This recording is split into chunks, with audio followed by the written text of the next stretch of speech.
So Gehazi comes back with this payment, and Elisha confronts him, and Elisha tells him basically that because he has done this, the leprosy that Naaman had is now going to be on him and his family. And so Gehazi is struck with leprosy and has to leave because leprosy is a contagious skin condition that can lead to death. Actually, leprosy in ancient Near East, both Old Testament and New Testament, is kind of an umbrella term for a whole bunch of different communicable skin conditions. If it gave you some kind of a growth or something, and it could be communicated from person to person, it was called leprosy. And under that umbrella is what we call leprosy, which is a specific condition.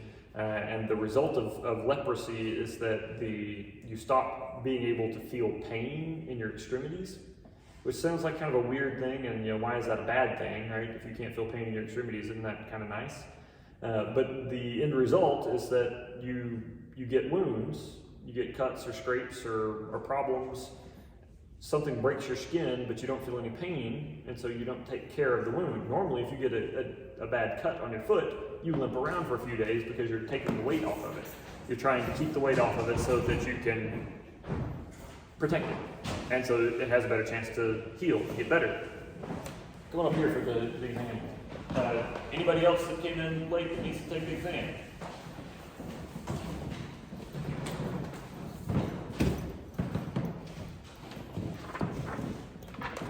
Have a seat on the front row. The end result of leprosy is that you can't feel the pain, and so you don't protect the wounds, and they just keep getting torn back open, and infection sets in, and eventually you can lose the limb or die from the infection. And most people would actually die from leprosy, and so it was pretty serious. If you had leprosy, you weren't allowed to live among other people. You had to go away. And so Gehazi has to leave. The servant has to leave and can't be his servant anymore, can't be Elisha's servant anymore. Well, after this, we have 14 miracles associated with Elisha. We talked the other day about, Elijah has 7 major miracles associated with him. Elisha asked for a double portion of Elijah's spirit, and we see 14 miracles associated with Elisha. And so we go on and we see some of the rest of these miracles that are associated with Elisha. There's also been a pretty big change between Elijah and Elisha's situation, because in Elijah's time, most of the period of Elijah's career, the prophets were being hunted and killed by Jezebel and Ahab. And so the king and queen were trying to wipe out the prophets of God in Israel and establish Baal worship as the primary form of worship. And so it wasn't safe to be a prophet publicly. And so they didn't have large gatherings of prophets during Elijah's day, to the point that Elijah thought that he was the only prophet of God in Israel for a long time. But by the time Elisha comes along, Ahab dies during Elisha's time, and it becomes more acceptable to be a prophet of Yahweh, and so they start having gatherings. They start gathering together in groups, and the prophets of Yahweh get together. And a lot of the miracles of Elisha are associated with these groups of prophets, this group of the prophets, because they're kind of fledgling. They're just coming out of hiding, a lot of them. They don't have a whole lot, and so there's a lot of these miracles that are associated with helping these prophets get on their feet. And so the prophets, like last time we looked at 2 miracles, there was the pot of stew that somebody put some gourds in that turned out to be poisonous, and that poisoned the whole pot. And Elisha throws in some flour, and that cleanses the pot, and they're able to eat the once poisoned stew. Well, that pot of stew was for this company of the prophets. They didn't have a lot to eat, and it was a big deal if the stew goes off and nobody can eat it. So Elisha performs the miracle that purifies the stew, and they're able to eat it. Same thing with the next story, when there were 100 of the company of the prophets, but only a little bit of bread, and Elisha says, serve it anyway, and it will be enough, and it multiplies so that it's enough to feed all 100 of these prophets. This company of the prophets, this group of prophets is starting to gather, and they're meeting together publicly regularly. There's a company of the prophets together. Well, our next story with Elisha is also related to this company of the prophets that's gathering. They decide that they need a place to meet. They need a meeting place, a place to stay. They need a building that can perform some functions for them. And so the prophets get together, the company of the prophets get together, and they go down to the river, to the area around the river, to cut down some young trees or some cane to have poles to build this building with. And there's one particular prophet that has borrowed an axe from a neighbor in order to come and be able to chop down these trees and poles to make the building with.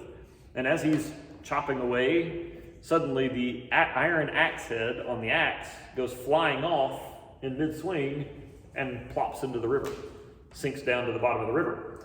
And this guy starts to kind of panic and freak out about it because it's a borrowed axe head. It's an iron axe head. He borrowed it, and now he's lost it, and he has to repay the owner to pay back the owner for the value of the axe head. And this may not sound like a hugely valuable thing. You can go down to Lowe's and buy an axe for $15-20, right? And it would be steel, which is even better than iron. But remember, this is the Iron Age. This is the height of technology. This is as good as it gets. Iron and the means of working iron are still relatively difficult, and it's expensive relative to them. And so this guy is a member of the prophets that have been recently persecuted group. He doesn't have a whole lot. He's not very wealthy, or he would have had his own axe and not have to borrow it. And now he's lost this axe head that's the only valuable part of the axe, and he doesn't know how he's going to pay it back. And so he's crying out and kind of panicking about it. And Elisha comes up and cuts off a stick from one of the trees or poles that have been cut down, and he throws it into the water where the axe head fell, and suddenly the axe head starts floating like the stick. And so the guy reaches out and grabs his axe head, and crisis averted. So that's a little bit of a stranger miracle associated with Elisha, but that's one of the 14. And then there's another miracle just after this. The Arameans are now back at war with Israel. The peace for Naaman healing apparently doesn't last very long.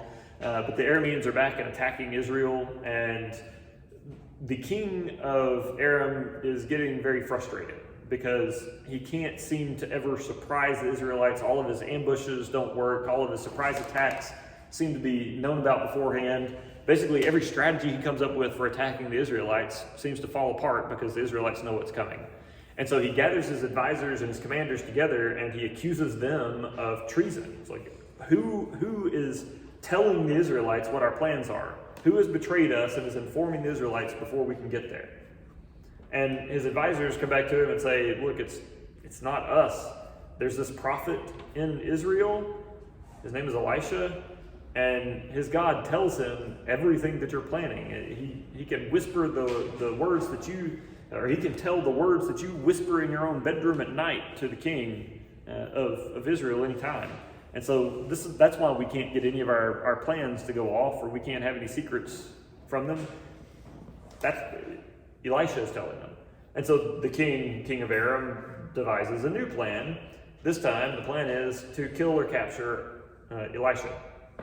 And so he sends a pretty good sized army to go into Israel territory and surround the city that Elisha is in. They find out where Elisha is, and they go and surround that city, and they're going to come in and capture him, not let him escape, and then capture him the next day.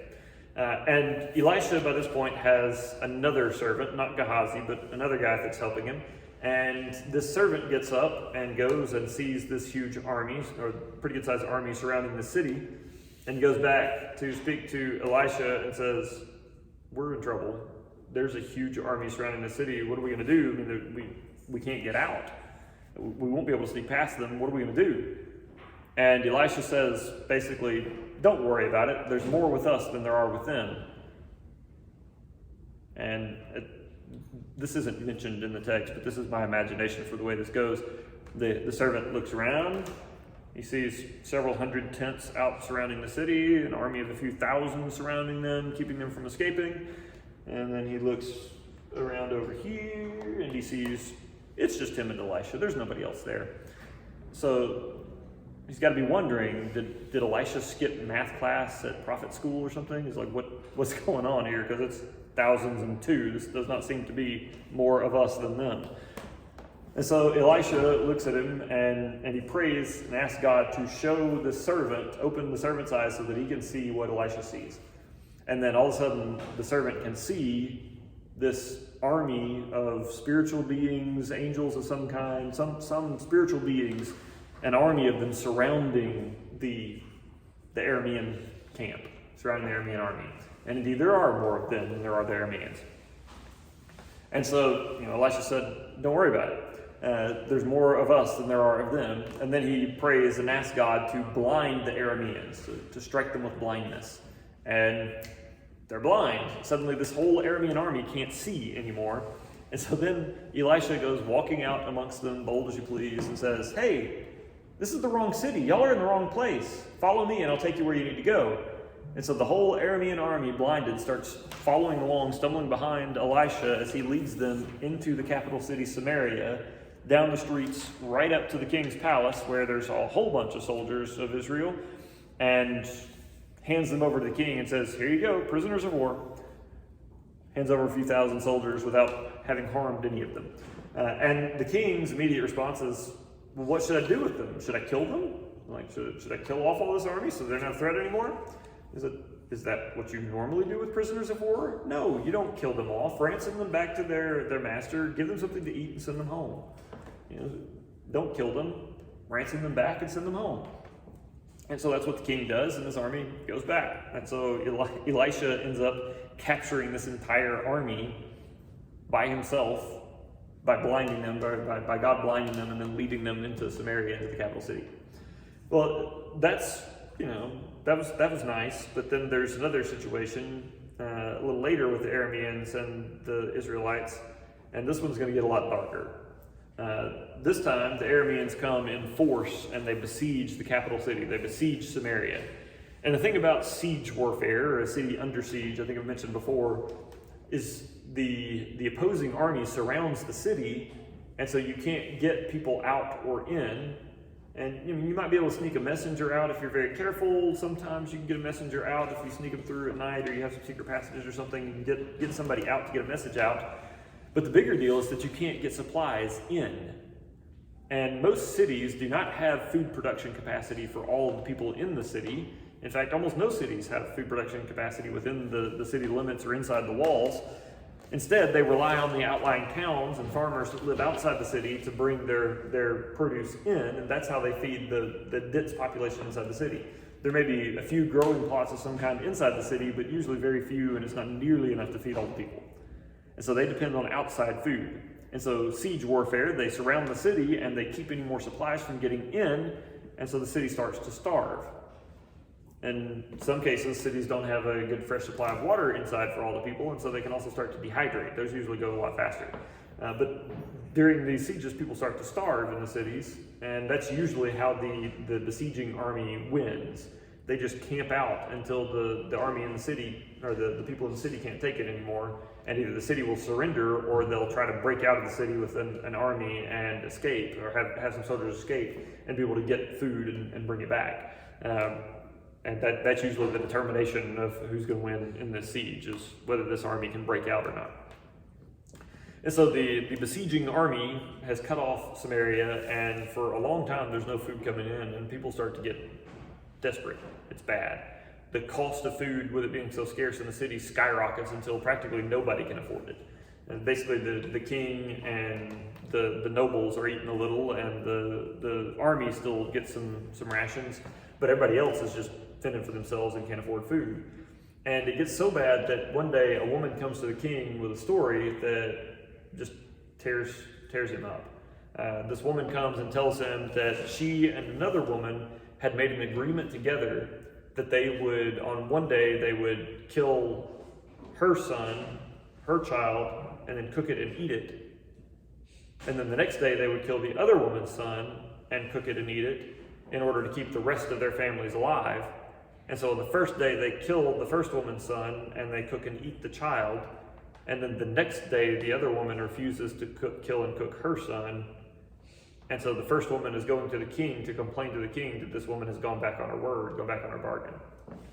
And when the king hears that the people are so starving that they have turned to cannibalizing their own children to stay alive, he tears his robes, freaks out, and goes to Elisha, and he's angry at Elisha because Elisha is the representative of God, and he's mad at God for allowing this situation to happen in Samaria.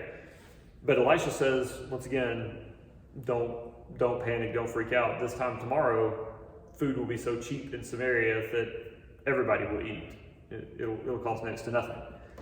And so the next day, sure enough, something changes. There are a group of 4 lepers. We just talked about what leprosy is in the ancient world. This group of 4 lepers goes out, and they have been caught. They're outside the city, but they can't leave because of the besieging army, because lepers live typically outside the city, away from where everybody else is, again, because of the contagious illness. And so those 4 lepers decide they can't get any food in the city, and if they stay where they are, they're going to die. If they go and surrender themselves to the Arameans, there's probably a 50-50 shot that the Arameans are just going to kill them out of hand. But then also there's some chance, at least, that they might show mercy and let them go, or even give them some food. And so they decide, if we stay here, we're going to die. If we go there, we might die, but there's a chance we'll live. And so we're going to go and give ourselves to the Arameans and hope for the best. And so these 4 lepers go to the Aramean camp to surrender themselves, but they find the camp empty. There's nobody there. Turns out that overnight, God had done something to them, and they had turned on each other and attacked each other, and then panicked and fled and run away and left all their stuff behind. They were in such a panic that they didn't pack anything up or take it, they just left it. And so these 4 lepers find this army camp empty of people, but all this stuff here. So they get excited and they start gathering stuff up to take home. It's spoils of war. They start gathering stuff up to take home and be able to pay for food. And then they realize, wait, we shouldn't be the only ones to know about this. There's a whole city back there starving. They all probably need to know too. And so they take what they can carry and they run back to the city and they say, hey, the camp is empty. All their stuff is there. Come and get it. And so most of the city empties out to go out into the camp and go and gather up all the stuff that was left behind by the Aramean army and bring it back and enrich themselves, get stuff. And the biggest deal is that the Aramean army, when they ran, they didn't take any of their supplies, so they didn't take any of their food. And so there is food for an entire army just sitting in these tents. And so suddenly there is this abundance of flour and grain and everything you need to make bread, and the food prices in the city plummet down to next to nothing. Everybody can buy food, everybody can afford food all of a sudden. And so the siege ends and the famine ends, and it got bad, but it gets fixed by some miraculous intervention Elisha gives, given through Elisha. Now, Elisha's story continues on. We'll see in just a minute. Elisha is going to give the word to anoint the next king of Israel, Jehu. But to just kind of wrap up Elisha's story, he lives for several more years, has interactions with a few more kings, but at the very end of his life, he gives one kind of final prophecy to one of the kings, and by this point he's very old, and so he tells this king what's going to happen to him, or what's going to happen in the future with him, and then he dies. And then he's buried, and part of the burial customs in Israel was usually you put a body, you prepare a body for burial, and you put it in a tomb, and then you just kind of left that tomb alone for a while and let the body decompose, and then you'd go back in later and take the bones of the dead person out and inter them or bury them somewhere else, in a family tomb or something like that. And so you'd put the body in a grave, it would decompose, and then you would take the bones out and put them somewhere else. And so they bury Elisha. And then sometime later, either something happens, either they don't gather the bones back out of the tomb, somebody forgets, or it just hasn't been long enough that they would have gathered the bones, the body is decomposed, but the bones are still there. There's another man that dies, and there's a funeral procession that goes out to bury this man. They're going to bury him in this same area, not necessarily the same tomb, but in the same area. And it's also during this time that the Moabites have kind of come back on the scene, and the Moabites are being a problem for Israel again. And the Moabites, during this period, would come in and raid Israel. They would come in, you'd have a relatively small band of soldiers or warriors that would come in and attack some kind of easy target. So they would attack shepherds in a field and capture their flock and carry their whole flock off. Or they would attack a small outlying town and kill off everyone in the town, take their riches, and then take all of their crops that they had harvested and carry that off back to Moab. And so these raiders would come in and they would do quick strikes against easy targets, take their stuff and run back, go back to Moab. And so this funeral procession is going out with this dead guy, this dead body, and they go out to where the tombs are, and they look up and they see the Moabites coming. And so they very quickly just kind of toss the dead guy into a nearby tomb and turn and run and get back to the city to get back into the walls, hoping they can survive. It just so happens that they dump this guy, this body, into the tomb where Elisha was buried, and his bones are still there. And when this body falls on the bones of Elisha, he is revived. He comes back to life. And so the guy gets up and goes back to the city. And so this is the last of the miracles associated with Elisha. His dried out bones are still potent enough to raise the dead. And I gotta say, I mean, I'm imagining, I've tried to imagine being this guy that was raised from the dead here. I mean, he's having a bad day. First he died, right? That's a bad day. He died. And then he's carried out and he's just tossed unceremoniously into a grave, into a tomb, because somebody's coming to attack them. And he just happens to fall on Elisha's body, and he is revived. He comes back to life. That sounds better. That's a good day. But then he gets up and comes stumbling, just having been returned to life, stumbling out of a tomb, wearing grave clothes, and looks up and, oh, look, there's Moabite raiders coming. And now he's got to run for his life that he just got back. So he has to flee and find somewhere to hide and stay. But that's the last of the miracles associated with Elisha. This poor guy being brought back to life just before Moabite raiders fall down on him. Backing up the story, we're going to continue with the line of the kings in Israel and finish out Israel's story. The time comes for Jehu to be anointed. And now this is the guy that Elijah was supposed to anoint, and Elijah anoints very much earlier on during his life. But then the time comes for Jehu to actually take the throne, and so Elisha is told to go and anoint him, to anoint him with oil again.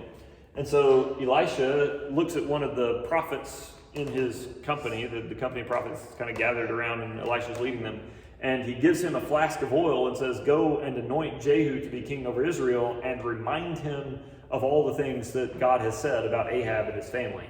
Specifically, the whole thing about Ahab's whole family being wiped out because of his sin, because of his corruption. That all of Ahab's family, all of his male relatives are going to be killed, and you know, people will, the dogs will lick up their blood in the place where Naboth was killed, and so on. And also about the prophecy or the state, God's promise about Jezebel, Ahab's wife, that because of her part in Naboth's death, dogs would lick up her blood as well. And so go and remind him of all these things, and then anoint him with oil, and then turn and run, and come straight back here. Don't look back. Just as soon as you're done anointing him, run and come back here. We're not really giving any explanation for why they're running, but run, come back here. And so this guy goes, this prophet goes, and he's recognized by the army. Jehu is commander of the armies of Israel at this point. He's not part of Ahab's family, but he has this important, influential position. He's a guy with connections. And so this prophet goes to the army camp and says, you know, I have a message to deliver to your commander. And Jehu looks up and says, which commander? He says, you, commander. And so they go in together into a tent or into a building, and the prophet tells Jehu about all that is supposed to happen to Ahab's family, reminds him of what's supposed to happen to Ahab's family, and then anoints him with oil, anoints him to become the next king, and then takes off and runs back to Elisha, back to the company of the prophets. And then Jehu comes stepping out, and I got to imagine the soldiers outside were thinking, you know, they see this prophet go in with their commander into the tent, and then all of a sudden a little while later he comes shooting out at full speed, and then Jehu kind of comes walking out after him, so they know Jehu hasn't been assassinated or anything. But, you know, what in the world is going on? And so they look at Jehu and say, what did that fellow tell you? And Jehu says, oh, well, you know what those crazy prophets are likely to say, the kinds of things those crazy prophets say. And the men don't buy it, and they say, okay, no, really, what did he tell you? And Jehu says, he anointed me to be the next king of Israel. And the men just start shouting and celebrating. Their commander has been anointed to be the next king. They're apparently pretty tired of Joram, the son of Ahab that is currently king. And so they start shouting and celebrating. Jehu is going to be king. They're happy about it. But first, Jehu has to deal with the current king, Joram. And so Jehu makes sure that no word or no message gets out from the army that he that's around him, or the city that's there, about him being anointed to be king, and he takes out in a chariot to go and see Joram. Well, Joram is holed up in a city after being wounded in battle, and it turns out that the king of the southern kingdom, Judah, has come up to visit him, and also that the king of the southern kingdom, Judah, is also a descendant of Ahab. Something has happened along the way. Ahab and Jezebel have a daughter, and that daughter is given in marriage to one of the kings of Israel, and then that daughter and the king of Judah, given in marriage to one of the kings of Judah, and then that couple has a child, and that child is now the king of Judah. And so it's a descendant of Ahab that is on both the throne of Judah and of Israel, both kingdoms. And so when Jehu gets there, Joram comes out with the guy that's also king of Judah, the other king, and Jehu shoots the King Joram, the king of Israel, shoots him with a bow as he's trying to run away when he realizes he's betrayed, and he dies. And then the king of Judah turns and flees as well, and he's able to get away a little ways before he is seriously wounded, and he makes it back to Judah before he dies as well. And so both of these two kings, the sons or descendants of Ahab, are killed. And so now Jehu has taken out the king. He's been anointed king, and so he goes into the city, and when he gets into the city, he finds Jezebel there. Jezebel's in the city. And she kind of leans out of an upper floor window to yell at Jehu and says, are you here in peace, or have you come to betray your master? Like Zimri, one of the previous kings that lasts a week before he's assassinated because he assassinated the previous king. So are you here in peace, or are you here to be a betrayer? And instead of answering, Jehu looks up and says, is there anybody up there on my side? And a couple of the eunuchs that serve the queen lean out and look at him, and he says, throw her. And so they go and grab a hold of the queen and toss her out the window. And she comes flying down, hits the ground, and either the fall kills her or the subsequent trampling by all the horses and chariots of the army kill her. Either way, she's dead. And it's a gory mess left on the ground. The text mentions that her blood is splattered against the walls and against the wheels of the chariots that run over her. And so she's gone. And they go on in and have lunch. They go in and sit down and have a meal. And after they've eaten, Jehu starts thinking to himself, she was a queen and the wife of a king and the mother of a king. We should probably just probably go bury her at least. And so they go out. He sends somebody out to bury her. And they find that there's nothing left. Dogs have come from all over the city and have devoured her in the hour or two that they were inside eating. There's not a body left to bury. And so that's done, but Jehu's gruesome task is not yet done. He has decided that it's his personal mission. Since he was told by the prophet that God was going to wipe out all the family of Ahab, he's decided that it's his personal mission. He's going to wipe out all the family of Ahab. And so he sends a message to Samaria, where the capital city, where a bunch of the princes of the realm, princes of the kingdom, are being taken care of by stewards. And these are young men, and in some cases boys, that are descendants of Ahab that might have some claim to the throne someday.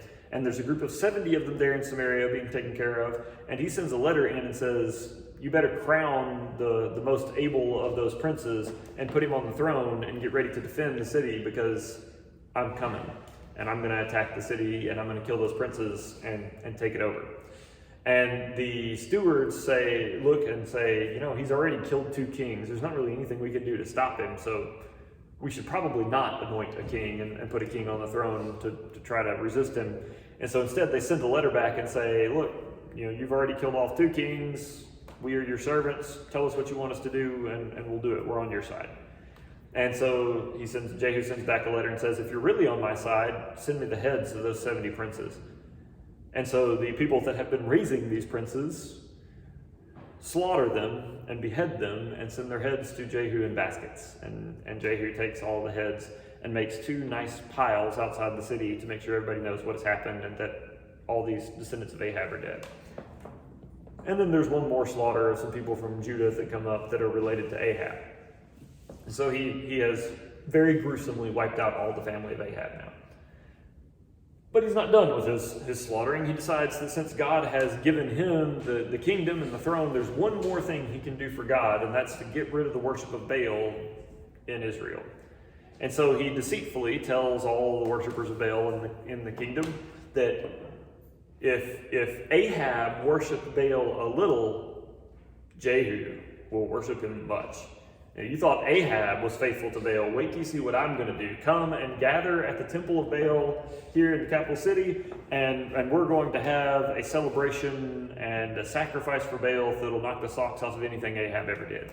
And so all of these worshipers of Baal start to come in and so make sure that all the worshipers of Baal are here. We want everybody here for this.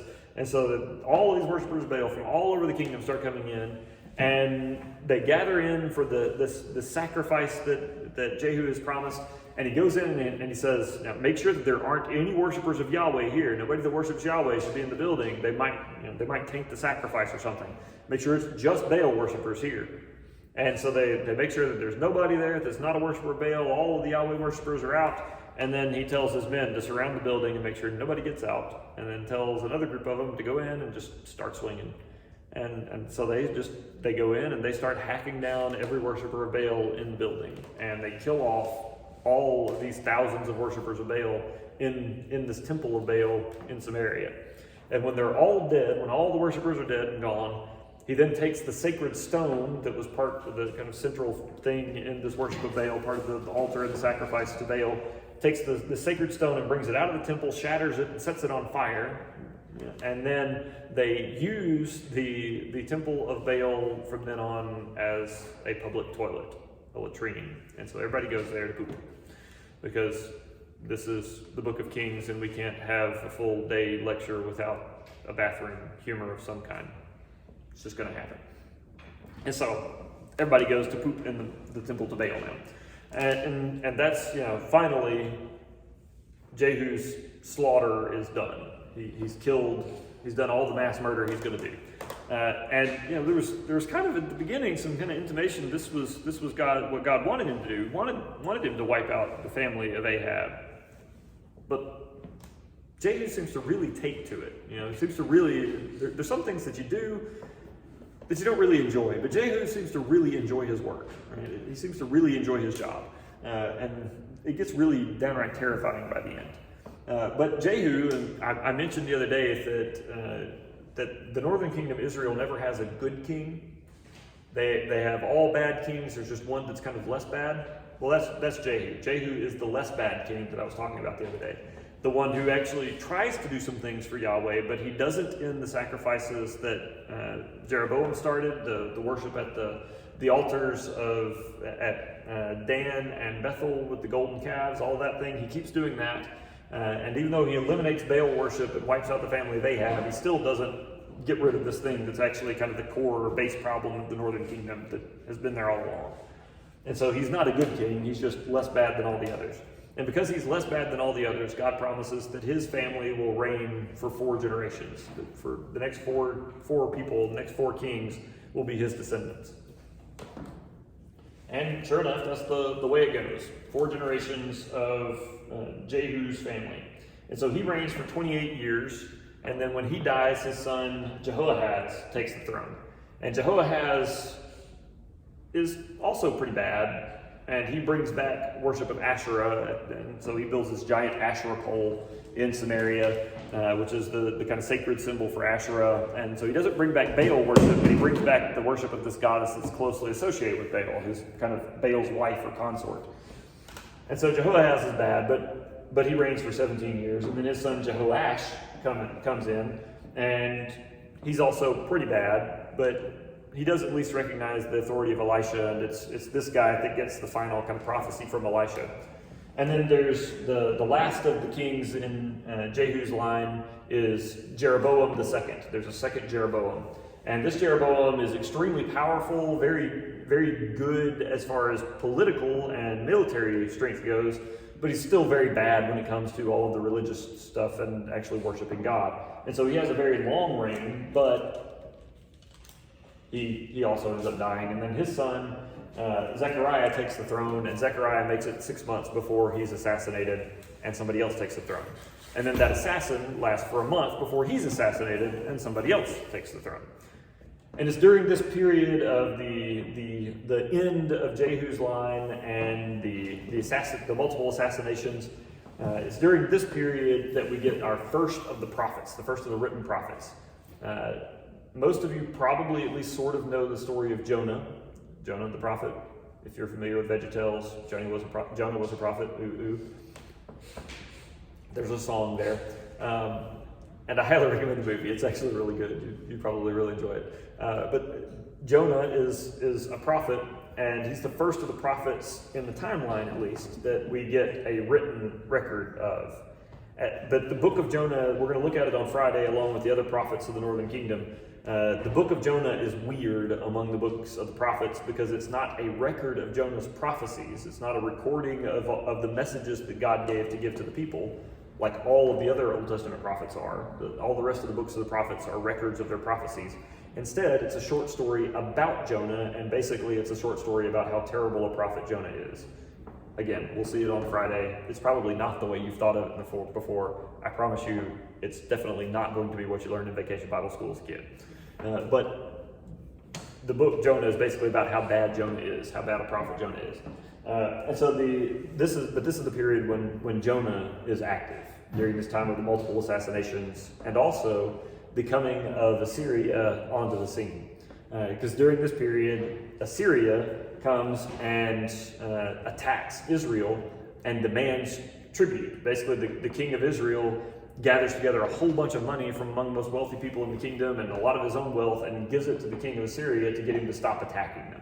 And so the Assyrians kind of back off for a while, but the Israelites have to keep sending money and valuables to the king of Assyria every so often to placate him and keep him from attacking.